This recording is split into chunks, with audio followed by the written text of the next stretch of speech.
Assalamualaikum warahmatullahi wabarakatuh. Kita akan coba kaji, basis kita adalah Al-Quran. Sehingga tafsir yang kita akan kaji itu berdasarkan tafsir Al-Quran Jemaat Ahmadiyah. Tidak juga menafikan kalau misalkan dari itu tafsir Al-Quran yang bukan Jemaat Ahmadiyah. Ya. Itu barangkali yang akan coba kita kupas. Pertama masalah kewafatan. Ini kan menyangkut dengan penyaliban, begitu. Jadi saya akan coba lemparkan pertanyaan ini kepada para narasumber nanti secara perlahan aja, ya. Dan kalau bapak-bapak nanti ada pertanyaan yang terkait dengan ini takut lupa, boleh silakan langsung ya. Tapi relate ya dengan topik, jangan bertanya dulu yang lain. Nanti pertanyaan di luar topik itu nanti di penghujung acara, ujung diskusi barangkali seperti itu. Ini adalah skrip yang udah kami siapkan, ya saya sampaikan ke para narasumber ya. Pertama kita bicara masalah sholaba atau penyaliban. Ya. Ini kata-kata salib. Kita harus juga memahami salib atau penyaliban itu apa. Ya sebelum kita masuk pada proses penyaliban, kita belum masuk pada siapa yang disalibkan ya. Jadi kita harus memahami dulu salib itu apa. Bisa barangkali dijelaskan? Boleh Pak Dede?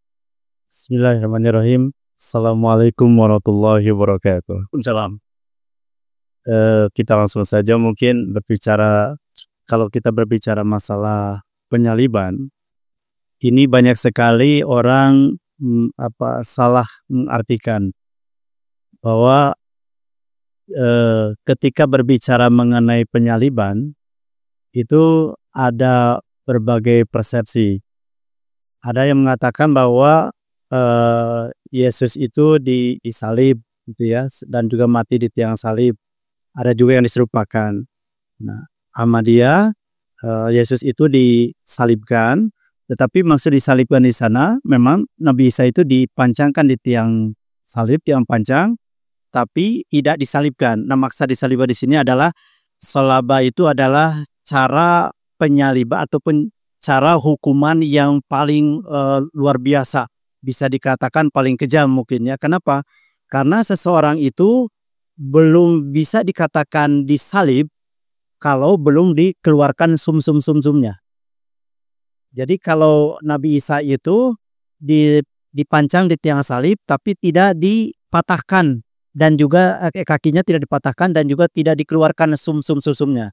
Jadi pengertian salib secara sempurna itu adalah ketika seseorang itu dipancangkan di tiang salib dan juga dikeluarkan tulang sum-sumnya, itu baru itu penyaliban secara secara nyata, secara sempurna. Jadi memang tadi dikatakan bahwa salib itu berarti ada dua step lah, katakan demikian ya. Pertama diangkat ke tiang salib, ya kan, kemudian baru, dan penyaliban itu kan sesungguhnya kan hukuman pada orang yang bersalah ya. Belum kita masuk pada bahasan ayatnya ya Pak. Lalu ceritanya bagaimana nih Pak Jusman setelah pasca penyaliban ini? Pasca penyaliban ini sudah perjalanan ya Pak? Apa setelah penyaliban, setelah kan Jumat diturunkan dari tiang salib kan, kemudian diamankanlah oleh siapa? Yusuf Arimatea. Nah, silakan Bapak ceritakan. Ya memang di Al-Quran tentang penyaliban ini tidak dijelaskan secara rinci.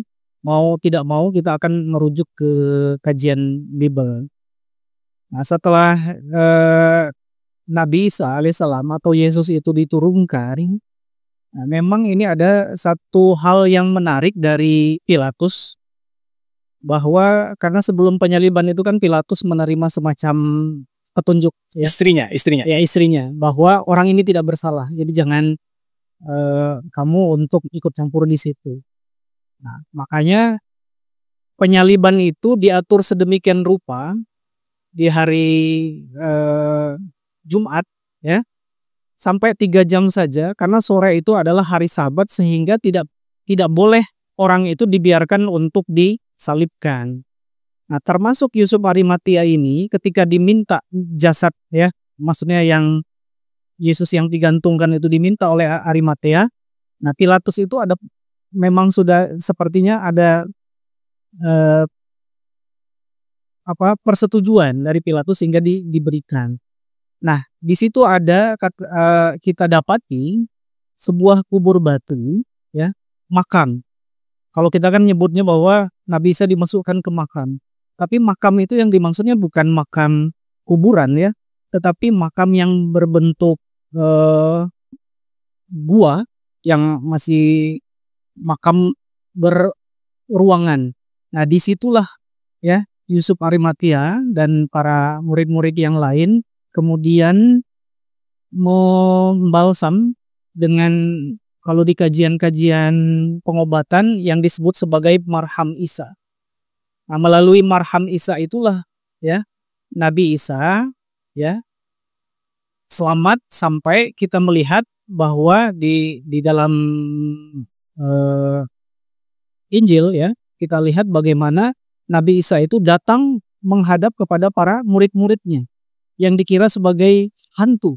Jadi itu setelah hari Minggu, ya. Setelah hari Minggu beliau kemudian keluar dari makam itu, ya. Nggak apa-apa, jadi kita pelan-pelan nanti kita akan masuk ke sana. Yang jelas hari Jumat itu diselamatkan, dimasukkan ke dalam gua. Sabtu ada pengobatan marham Isa. Minggu pagi ketika Maria Magdalena dengan satu lagi datang ke kubur, dilihat Nabi Isa sudah kosong. Kubur sudah kosong, kan itu, ya. Baik, terima kasih, Pak. Kalau tentang Anisa 159 bagaimana, Pak? Memang panjang nih ayat ini. Yang wama kotaluhu wama sulabu itu. Maksud ayat wama kotaluhu wama solabuhu walakin subhanahu. Dan mereka itu tidak membunuhnya dengan yakin. Maaf, mereka itu siapa? Mereka itu Yahudi, ya? Yahudi, orang Yahudi yang menyalibkan itu. Ya. Jadi mereka itu tidak membunuhnya. Membunuh Nabi Isa. Nabi Isa. Gitu, ya. Akan tetapi disamarkan. Wama kotaluhu Wama solabuhu. wama solabuhu. Wama kotaluhu tidak dimatikan. Wama solabuhu dan tidak juga dikeluarkan sumsumnya. Walakin subihalahum. Akan tetapi disamarkan. Nah, maksud ayat di sini adalah wama kotaluhu wama solabuhu itu adalah mereka itu tidak yakin bahwa mereka itu sudah membunuh Nabi Isa alaihissalam. Kenapa? Karena memang cara penyaliban yang tadi, yang penyaliban yang sebenarnya itu adalah mereka baru bisa dikatakan mereka membunuh Nabi Isa itu ketika mereka mematahkan kaki yang terpancang di tiang salib itu dan juga mengeluarkan sumsumnya. Nah, untuk Nabi Isa sendiri tidak sampai seperti itu. Itu mana solabuhu, ya? Ya, masalahu. Sehingga walakin subihalahum itu akan tetapi disamarkan bagi mereka. Nah, bukan berarti Nabi Isa itu diganti, Pak. Nah, tetapi seakan-akan diperlihatkan kepada mereka Nabi Isa itu sudah meninggal, sudah wafat di tiang salib. Oke, baik.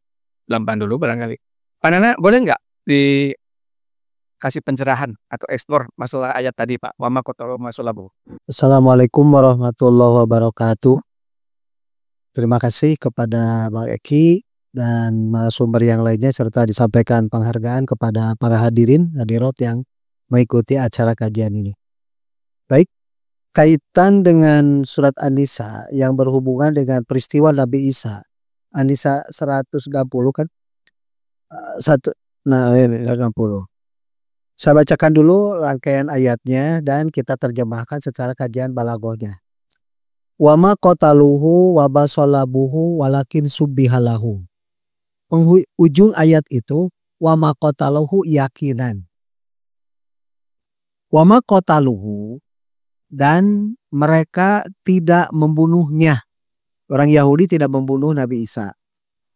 Wama salabuhu dan mereka orang Yahudi tidak mensalibnya. Nya itu kepada Nabi Isa. Walakin akan tetapi subihalahum diserupakan atau disamarkan. Kata-kata subbiha itu bisa maknanya itu ditasbihkan itu diserupakan atau disamarkan. Walakin akan tetapi subbiha disamarkan. Apa yang disamarkan? Di sini yang menjadi naibul fa'il kalau dalam kajian bahasa Arab dan balaghah. Naibul fa'il itu pengganti dari pelaku pekerjaan. Si pelaku pekerjaan itu digantikan oleh kalimat yang lain. Dalam bahasa Arab namanya itu naibul fa'il. Kalau dalam bahasa Inggris kita mengenal ada istilah kalimat passive voice. Jadi kalimat yang dipasifkan.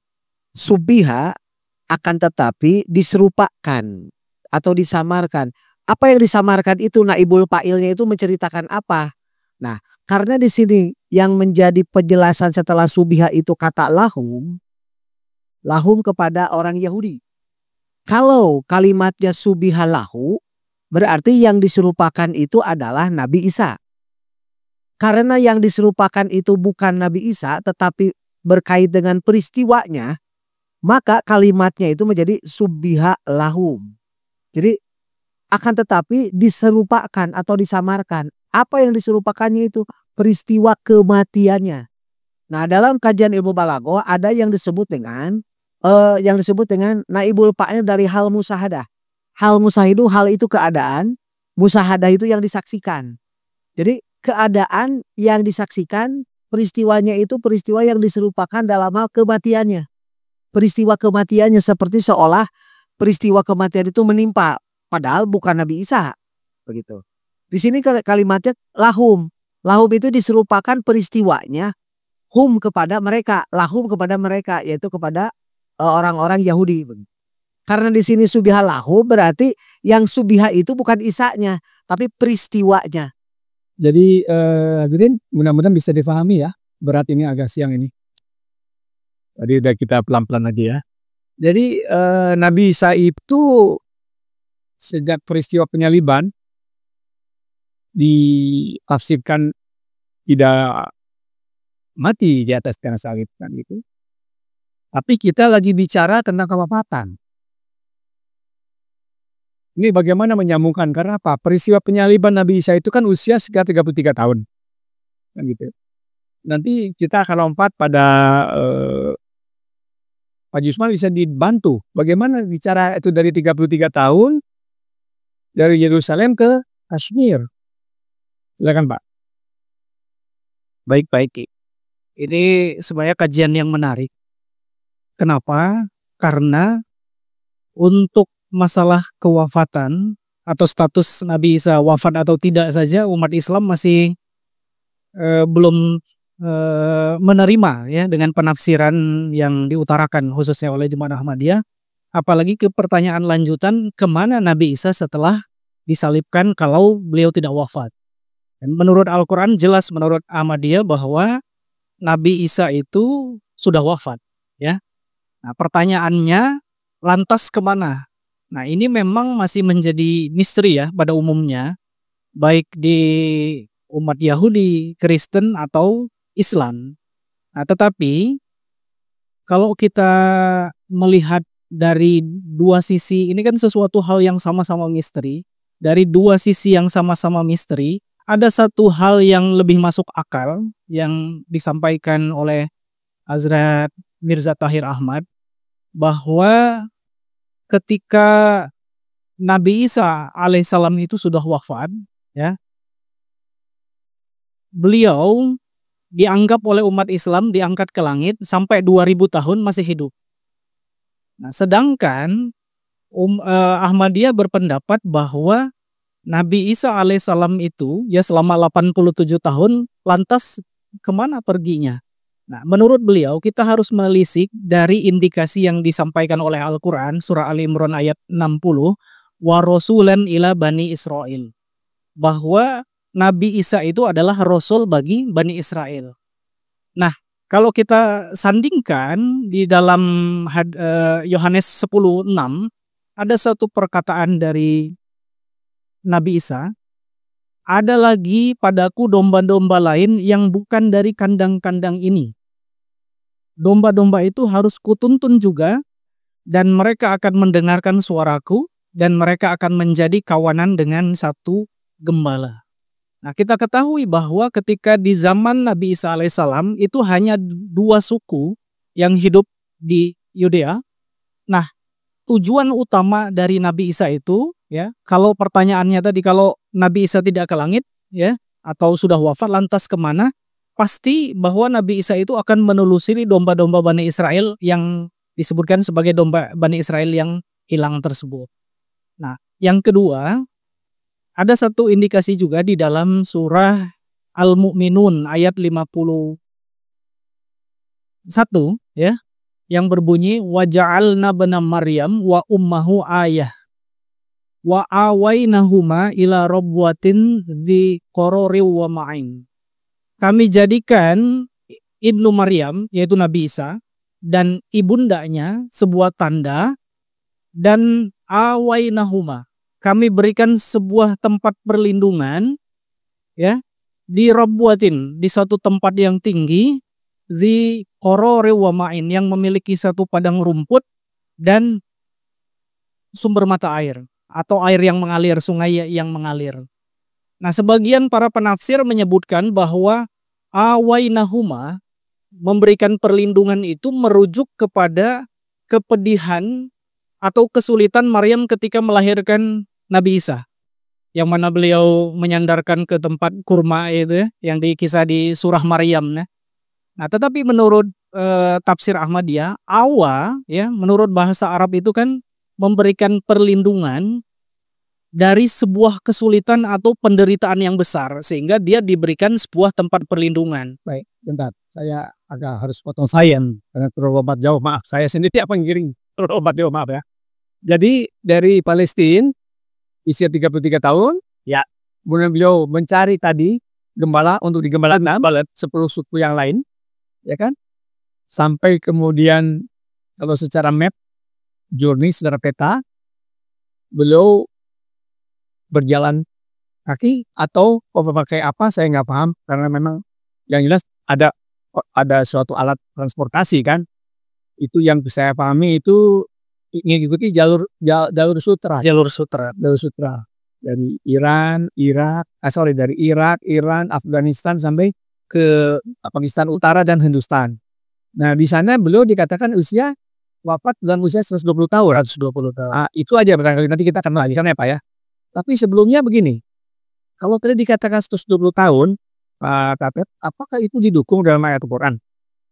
Bahwa memang Nabi Isa sudah wafat. Ini bukan wafat kaitan dengan penyaliban ya, tapi dalam usia 120 tahun.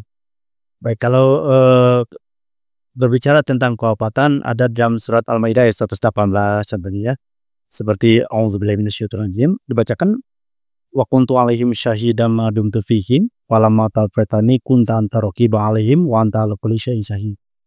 Dan sementara aku menjadi penjaga atas mereka, kata Nabi Isa, selama aku berada di antara mereka, akan tetapi setelah engkau mewafatkan aku, maka engkau yang akan menjadi pengawas dan saksi bagi mereka. Dan seperti itu.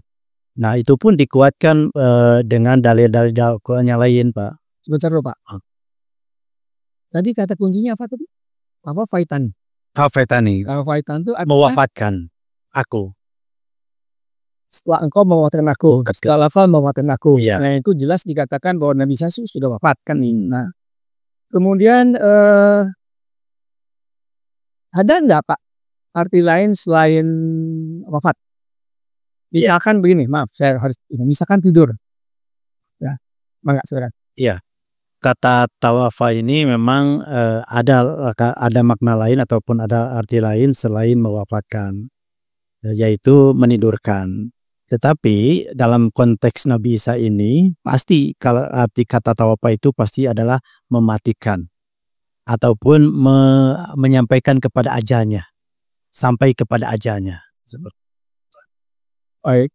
Itu kalau misalnya tawafa itu apa namanya diartikan tidur, itu yang saya paham itu harus ada kata gandengnya, kata berikutnya itu layo, malam gitu. Tapi kalau tidak ada kata malam itu emang artinya wafat ya. Mana boleh nggak dijelaskan? kata tawafa itu bisa makna wafat yang sesungguhnya, tapi ada makna juga yang lain yang dimaknai yang di luar itu. Tergantung kalau dalam bahasa kajian bahasa Arab korinah alasannya. Nah, kata tawafa itu di kalimat yang tawafaetani, ketika engkau telah mewafatkanku. Artinya di situ menjelaskan memang betul-betul wafat. Tidak ada kata lain maka itu. Tapi ada juga kata wafat diterjemahkan tidur. Padahal bahasa Arabnya tidur itu naiman atau rukudon. Nah, bisa dimaknai itu tidur kalau ada alasannya, ada kalimat penggalan yang lainnya begitu. Umpamanya tawafaetani lailan umpamanya. Bisa saja itu maknanya menjadi tidur karena ada korinah lailan, malam begitu. Seperti dalam surat Az-Zumar. Innallaha yatawafal anfus. Sesungguhnya Allah mewafatkan jiwa-jiwamu selagi tidurnya dan orang yang masih hidup selagi tidurnya dan orang yang betul-betul dia sudah wafat. Dan Allah mengembalikan kembali si anfus itu kepada manusia yang masih hidup. Berarti di situ tawafal di sana itu bukan berarti mematikan dalam arti meninggal. Tapi memang tawafal di sana bisa jadi arti tidur. Itu barangkali Pak. Baik, terima kasih. Ada lagi ayat lain Pak Tetep tentang kewafatan Nabi Isa? Ya, mungkin dari segi Al-Imran. Oh iya. Dan ingatlah ketika Allah berfirman kepada Isa bahwa aku akan mematikan engkau secara biasa, secara wajar, dan akan mengangkat derajat engkau di sisiku dan akan membersihkan engkau dari tuduhan orang-orang yang ingkar hingga hari kiamat. Gitu Pak. Jadi Allah SWT itu berfirman kepada Nabi Isa bahwa Allah SWT akan mematikan Nabi Isa itu secara wajar, ya, dan akan mengangkat derajat Nabi Isa dan juga akan membersihkan Nabi Isa dari tuduhan orang-orang yang ingkar hingga hari kiamat.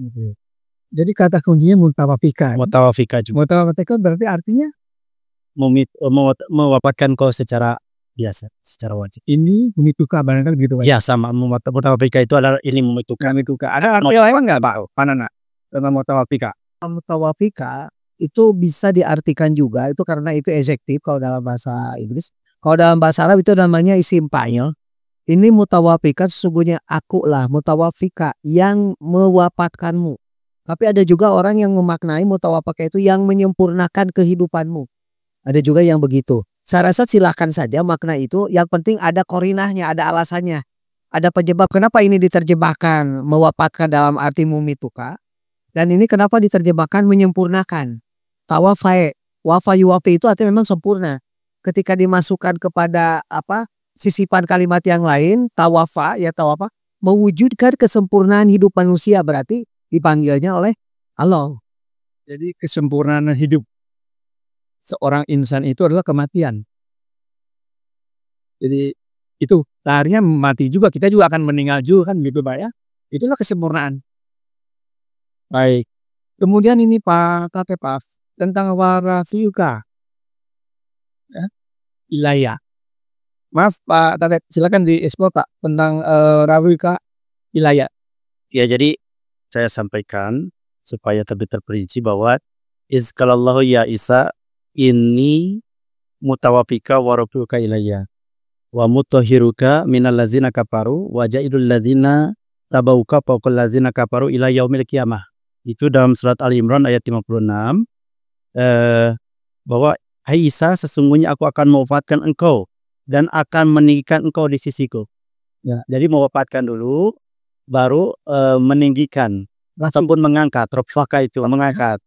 Nah, cuman di sini yang jadi permasalahan bahwa orang-orang di Gair ataupun di luar Ahmadiyah ataupun kebanyakan menganggap bahwa Nabi Isa itu tidak disalib tetapi langsung diangkat dengan jasad kasarnya ke langit. Nah, padahal maksud rafiuka di sana adalah diangkat derajatnya, ditinggikan derajatnya Pak. Oke. Setelah meninggal nanti diangkat derajatnya atau ditinggikan derajatnya. Baik. Satu lagi barangkali tentang surah Al-Maidah 76. Ya, jadi di dalam ayat Al-Quran juga dikatakan bahwa wa ma Muhammadun illa rasul qad khalat min qablihi rusul. Dan Muhammad itu adalah seorang rasul dan juga sesungguhnya telah berlalu rasul-rasul sebelumnya. Nah, makna di sini qad khalat itu adalah telah berlalu, Pak. Jadi ketika Nabi Muhammad sudah meninggal, pasti nabi-nabi yang lain pun sudah meninggal. Sebelum Nabi Muhammad pun sudah meninggal. Betul. Qad khalat ya. Qad khalat min qablihi rusul. Jadi ini kita baru bahas 3 ayat ya. 3 ayat karena kan banyak ayat yang lain, tapi mudah-mudahan juga bisa dipahami pelan-pelan kan. Itu barangkali tentang kewafatan Nabi Isa ya gitu. Nah, lagi ya, saya akan masuk kepada Pak Jusman tentang tadi dikatakan usia Nabi Isa memang tidak ada dalam Al-Qur'an kan. Itu adanya di mana, Pak? Di dalam Kanzul Umal ya kita dapati bahwa Inna Isa bin Maryam asya isrina mi'ata sana, bahwa Nabi Isa alaihissalam itu sesungguhnya berumur 120 tahun. Jadi ini sebuah hadis yang sahih. Jadi kalau orang mengatakan bahwa Nabi Isa berumur 2000 tahun, itu sumbernya dari mana? Jadi mau tidak mau ya kita mau milih yang dari hadis Rasulullah SAW atau pendapat para ulama ya. Itu yang mengenai umur beliau 120 tahun. Jadi beliau sudah wafat, beliau selamat dari tiang salib, kemudian hijrah ke arah timur sesuai dengan Yohanes ya, mencari domba-domba Israel hilang. Kemudian wafat di Kashmir. Di Srinagar. Di Srinagar, Kashmir. Kalau beliau sudah wafat 120 tahun, kenapa harus ada nuzul? Kenapa beliau harus turun lagi? Ya, bahwa memang di dalam hadis Bukhari disebutkan kaifa antum idza nazala banu Maryam fikum wa imamukum minkum. Di sini disebutkan memang ada katanya disebutkan oleh Rasulullah kaifa antum idza nazala, dari kata nazal, nuzul. Ini kan mungkin membingungkan kan, satu sisi ya kalau misalnya kita anggap Nabi Isa sudah wafat, di sisi lain kok kenapa ada nuzul ya. Nah, memang dianggap oleh sebagian orang-orang Islam pada umumnya, para penafsir mengatakan bahwa Nabi Isa alaihissalam itu memang akan nuzul, akan turun dengan badan kasar. Nah, tetapi kalau kita lihat ya, kata nuzul dalam bahasa muhawarah ya, isti'arah itu tidak mesti harus dimaknai secara harfiah ya. Nuzul itu bisa juga diartikan dalam arti kiasan. Pertama saya akan bahas dulu nuzul. Di sana itu tidak ada perkataan langit ya. Misalnya turun dari langit. Ya, kalau kata Pak Nana Korinah itu tidak ada keterangan bahwa dia turun dari langit. Nah, yang kedua, Nabi Isa alaihissalam itu sudah wafat. Dan rofaknya juga bukan rofak secara fisik ya, tetapi rofak secara rohani. Jadi secara akalnya ketika Nabi Isa sudah wafat dan tidak naik ke langit, nah dengan gampang kita akan mengatakan bahwa Nabi Isa juga tidak akan turun secara zahir ya. Nah, lantas apa arti nuzul itu ya? Sebenarnya ini adalah bahasa tadi saya sampaikan ya, bahasa kiasan yang di dalam Al-Quran kita dapati ya, pengertian nuzul itu ternyata bermacam-macam ya. Ya seperti Al-Quran diturunkan ya. Unzulul kitab misalnya. Bukan berarti kitabnya yang diturunkan. Atau misalnya di dalam surah Al-Hadid wa anzalnal hadid, kami turunkan besi ya. Itu juga tidak berarti bahwa besi langsung diturunkan dari langit. Dari langit ya. Kemudian ada juga di dalam surah Al-A'raf dikatakan qad anzalna 'alaikum libas ya. Sesungguhnya kami turunkan pakaian ya sebagai penutup aurat dan sebagai perhiasan. Nah, pakaian tidak turun dari langit. Jadi jelas bahwa kata turun itu ya itu adalah bahasa umum ya di dalam bahasa kiasan. Di dalam bahasa Arab. Baik, jadi akan nuzul Al-Masih Ibu Maryam ya. Iya. Antum Isa bin Maryam. Tetap akan nuzul, tetapi Ya, menjadi pertanyaan nuzul yang seperti apa? Baik. Nah, kita masuk pada topik Isa Al-Masih, kan begitu. Kalau yang turun bukan Isa Al-Masih, Ibnu Maryam, mesti dia yang turun itu adalah Isa Al-Masih ya. Itu yang barangkali pernah disinggung dalam ayat Al-Quran itu dalam surat apa Pak Agus? Di dalam surah Az-Zukhruf ya, Az-Zukhruf ya. ayat 58 ya. Oke, bagaimana? Walamma darabna banu Maryama masalan ya. Idza qaumuka minhu yasiddun. Walamma, dan ketika Ibnu Maryam dijadikan misal, maka kaum engkau yaitu Islam menjadi gaduh karenanya. Ya, dijadikan permisalan. Baik. Manana boleh nggak dieksplor masalah Az-Zukhruf? Baik, di surat Az-Zukhruf yang tadi dibacakan sama Pak Eki, saya ulang kembali kalimatnya. A'udzubillahi minasyaitonirrajim. Bismillahirrahmanirrahim. Walamma duriba banu Maryam masalan idza qaumuka minhum yasiddun. Ketika Ibnu Maryam dijadikan sebagai perumpamaan, tiba-tiba kaum membuat kegaduhan atas hal itu. Di sini ada kalimat masalan. Dalam ilmu ulumul Quran, bagian daripada kajian penafsiran Al-Quran, ada yang disebut pembahasan tentang amsalul Quran. Amsalul Quran itu ayat-ayat yang berbentuk perumpamaan. Jadi kaitan dengan persoalan tentang nuzulnya Isa alaihi salam, di sini yang nuzul bukan jasadnya, tetapi spiritnya. Pertanyaannya, apakah ada ayatnya bahwa yang turun itu spiritnya? Di surat Maryam ayat 30, wassalamu alayya yauma wulitu wa yauma amutu wa yauma ub'atsu hayyan. Dzalika Isa ibn Maryam qaulal haqqil ladzi fihi yamtarun. Wassalamu alayya, salam kesejahteraan bagi diriku, kata Isa. Yauma wulitu, pada waktu aku hari dilahirkan. Wa yauma amutu, pada hari aku mati. Wa yauma ub'atsu hayyan, dan pada hari aku dibangkitkan dalam keadaan hidup. Di sini kalimatnya ub'atsu. Ub'atsu itu bukan berarti yang dibangkitkan itu jasad, tetapi kata ub'atsu dalam ilmu semantik Al-Quran itu lebih mengetengahkan, lebih tertuju kepada spirit ajaran, misi yang disampaikan, spirit ajaran yang disampaikan oleh Isa. Jadi wa yauma ub'atsu hayyan itu menunjukkan akan ada jelmaan-jelmaan, kalau bahasa saya, ini bahasa pribadi saya, jelmaan-jelmaan Isa yang dipilih oleh Allah. Artinya yang membawa spirit ajaran yang disampaikan oleh Nabi Isa pada kalimat ub'atsu hayyan. Satu. Yang kedua, kalimat duriba masalan dalam ilmu balaghah ada yang disebut dengan gaya bahasa tasbih.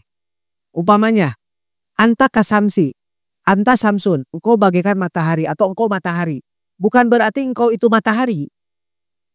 Bukan matahari betul. Contoh kalimat yang lain di surat At-Takwir. Idza samsu kuwirat wa idza nujumun kadarot. Apabila matahari telah digulu. Pertanyaannya, apa matahari itu digulu? Kelihatannya tidak. Nah, itu adalah kalimat amsal. Nah, di sini juga Nabi Isa dibikin perumpamaan. Kenapa Nabi Isa tidak Nabi Musa? Karena di sini berkaitan dengan risalah yang akan disampaikan di akhir zaman. Allah akan mengutus kembali manusia pilihan Allah yang membawa misi Isa alaihi salam. Jadi tadi disebut bahwa misal Al-Masih ya. Tadi Pak Nana mengatakan bahwa akan ada nanti satu wujud atau berspirit atau satu wujud yang akan menyerupai spiritualitas Isa ataupun sifat-sifat ya, kalau saya lompat pada sifat-sifat Isa ya, misal Al-Masih ya. Karena kenapa saya katakan sifat? Karena ini kan kita bicara matsalan ya. Misal kan begitu. Pak Tete bisa nggak jelaskan Pak masalah misal ya Al-Masih?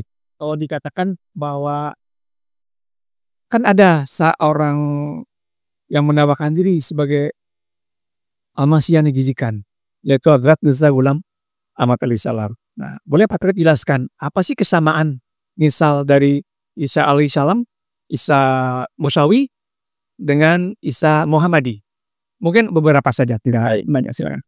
Ya, mengenai beberapa persamaan, keserupaan antara Al-Masih Ma'ud, Hadrat Mirza Ghulam Hajat Mirza Ghulam Ahmad alaihissalam dengan Isa alaihissalam adalah sebagaimana disebutkan di sini dalam buku Al-Qaulus Sharif fi Dhuhuril Mahdi wal Masih. Ada beberapa persamaan antara Nabi Isa Israeli dengan Nabi Isa Muhammadi, yaitu Hajat Masih Maud alaihissalam. Yang pertama, Al-Masih Ibnu Maryam itu telah datang pada penghujung abad ke-14.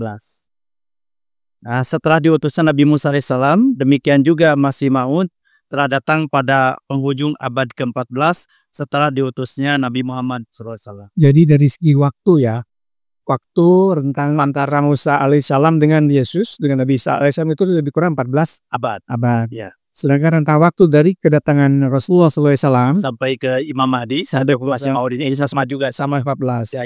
Ini bukan cocokologi loh, ini fakta. Ya kan? Oke, ada lagi? Yang kedua, Al-Masih Israeli adalah sebagai penerus dan yang membenarkan syariat Musawiyah. Nah, dan sama sekali tidak membawa syariat baru ataupun menghapuskan syariat sebelumnya. Demikian juga Hajat Masih Maud ataupun Hajat Mirza Ghulam Ahmad telah diutus dengan membenarkan syariat Muhammadiyah dan tidak membawa syariat baru ataupun menghapus syariat sebelumnya. Dalam masalah syariat, sama-sama meneruskan. Baik. Penegasannya ini adalah bahwa syariat Musa alaihissalam itu syariat Taurat kan, begitu. Dan Nabi Isa mengatakan bahwa aku datang bukan untuk mengubah Taurat, melainkan menggenapinya. Itu barangkali ya dalam kalimat dalam Injilku. Demikian juga dengan dikatakan Mirza Ghulam Ahmad alaihissalam.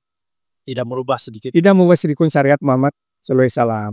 Itu seperti itu kesamaan ya, kesamaan antara Nabi Isa alaihissalam dengan Mirza Ghulam alaihissalam. Ada lagi? Ada lagi? Boleh satu lagi aja. Al-Masih Israeli muncul tatkala umat Yahudi sedang mengalami kelemahan dan kemunduran. Begitu juga Hajat Imam Mahdi ataupun Masih Maud, Hajat Mirza Ghulam Ahmad ini muncul ketika umat Islam sedang menderita kelemahan dan kemunduran. Baik. Nah, menyambung ini Pak Jusman, tadi dikatakan bahwa akan adanya satu wujud. Tadi Pak Nana mengatakan demikian ya. Saya teringat dengan surat Al-Jumu'ah ayat 2. Silakan. Di dalam surah Al-Jumu'ah ayat 2 ya, Allah Ta'ala berfirman, "Walladzi ba'atsa fil ummiyina rasulan minhum yatslu 'alaihim ayatihi wa yuzakkihim wa yu'allimuhumul kitaba wal hikmah wa in kanu min qablu lafi dhalalin mubin." Nah, ayat selanjutnya, "Wa akharina minhum lamma yalhaqu bihim." Jadi dialah, yaitu Allah yang mengirim rasul di antara bangsa yang ummi, yang mengajarkan kepada mereka ilmu hikmah walaupun mereka berada di dalam kesesatan. Nah, sebentar saya potong. Yang pertama, Jadi Allah mengutus Rasul kepada mengutus Rasulullah kepada bangsa yang ummi, yaitu bangsa Quraisy. umat Quraisy. Jadi Allah Ta'ala mengutus Nabi Muhammad SAW kepada bangsa Quraisy, bangsa ini ya. Walazi ba'atsa fi ummina rasulan min hukum. Ya. Nah, kemudian dilanjut wa akharina minhum. Nah, di sini ada wa ataf ya. Wa ato artinya nyambung kepada pengutusan Rasul. Artinya pengutusan Rasulullah SAW kedua kali, yaitu kepada bangsa akhirin, yaitu bangsa yang akhir. Nah, jadi selintas kita akan bingung bahwa bagaimana mungkin Rasulullah SAW diutus dua kali. Nah, di dalam hadis Bukhari, dalam tafsir ayat ini, Al-Jumu'ah ayat 2 ini, ada dijelaskan ketika para sahabat yang ternyata memang bingung dengan bagaimana mungkin apakah Rasulullah akan dibangkitkan dua kali ya kepada mereka ya, bangsa Quraisy atau kepada kaum lain. Maka para sahabat bertanya, siapakah kaum akhirin itu ya Rasulullah? Sampai ditanya 3 kali, ya beliau belum menjawab. Nah, yang kebetulan di situ ada seorang sahabat, yaitu Salman dari Farsi, yaitu Salman Al-Farsi. Sambil menepuk pundak beliau, Rasulullah SAW kemudian bersabda, ya, laukanal imanu 'inda suraya lana luhum rijalun aw rajulun min haula'i. Artinya ketika iman terbang ke bintang Suraya, maka lana luhum rijal atau rojulun, salah satu atau beberapa orang dari antara ya, sambil menepuk Salman Al-Farsi yang akan mengembalikan kembali. Nah, uniknya ya, Salman Al-Farsi itu kan dari keturunan Persia. Nah, Hazrat Mirza Ghulam Ahmad yang mendakwahkan diri sebagai Al-Masih di akhir zaman ini juga termasuk dari keturunan Persia. Persia. Baik. Mungkin itu bisa dipahami ya lebih dalam ya. Baik. Pak Nana, bagaimana tensir al-jumu'ah itu, Pak? Boleh dijelaskan? Akar katanya sama, kalimat al-jumu'ah walladzi ba'asa. Di kalimat surat Maryam ayat 30 pun juga ba'asa. Cuman bedanya kalau di situ ba'asa fi'il madi dalam arti past tense, kalau di sini ub'asu. Wa yauma ub'asu, akan. Berarti kehadiran sosok figur yang diserupakan dengan Isa, ub'asu hayat, akan dibangkitkan kembali dalam keadaan hidup. Nah, yang harus diperhatikan itu harus secara gentle, secara kajian ilmu kebahasaan. Kenapa pada al-jumu'ah ba'asa, past tense atau fi'il madi, sementara pada kalimat surat Maryam itu wa yauma ub'asu hayyan, akan dibangkitkan lagi figur yang seperti Isa dalam keadaan hidup, akan. Berarti di masa yang akan datang itu akan ada manusia pilihan Allah sebagai utusan Allah yang membawa misi keisaan, bukan Isanya, membawa ajaran misi keisaan. Jadi wa akhorina minhum lama yalhaqu bihim, wa, dan Allah akan mengutus pula kepada umat di akhir zaman lama yalhaqu bihim, yang mereka itu tidak ketemu dengan siapa? Dengan sahabat Nabi dan dengan Rasulullah Muhammad yang tadi ayat sebelumnya. Berarti akan ada lagi utusan berikutnya pada kalimat wa akhorina minhum itu. Karena waw di sana kalimatnya itu atap kedua ba'asa. Wa ba'asa akhorina minhum. Coba. Baik. Ini sudah banyak barangkali ya yang disampaikan, mudah-mudahan bisa diinternalisasi, bisa ditampar heula lah. Ya, sebelum kita masuk ke bahasan lain,